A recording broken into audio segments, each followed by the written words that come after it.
आज ओमदादा पण पाला आणायला मदत करू लागला. ते पहा कसं करतो. नमस्कार शेतकरी मित्रांनो, मी आपला रेशीम शेतकरी. आज 4था मोल्ट उठून आपला 13वा पाला टाकायचा आहे. साईज बघा कशी झाली. पाला टाकायचा झाला आहे आपला सगळा. तर हे 2 साईड राहिले पाला टाकायचा आणि संपूर्ण आपण मारला आहे आपण खाल्ल्याला. ह्या 2 रॅकला राहिला आहे. आता एवढा पाला टाकून देऊन संपूर्ण मारून घ्यायचा आहे. तर पाहू शकता आपण आपली क्वालिटी कसं काय येतं, अळ्याची साईज कशी झाली कमेंट करा. आणि सर आपल्या अळ्यांना संपाला आलं तर हे पहा कशी अळी धागा सोडती.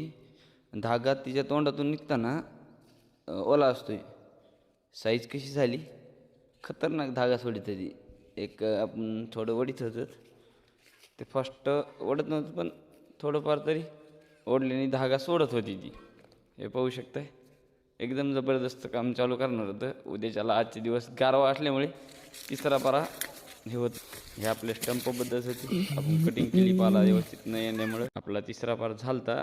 पाला टाकलाय आणि आपलं शेड रात्रीच्या उजेडात कसं चमकत आहे ते पण एकदा पहा. आपली एक छोटी मोठी कंपनी, सर्व रेशीम शेतकऱ्यांनी आपल्याला फॉलो आणि सबस्क्राईब करावंच लागते. आपली बॅच कंप्लीट व्हायला कमी जास्त एक आज कोश विकायला 8 दिवस बाकी.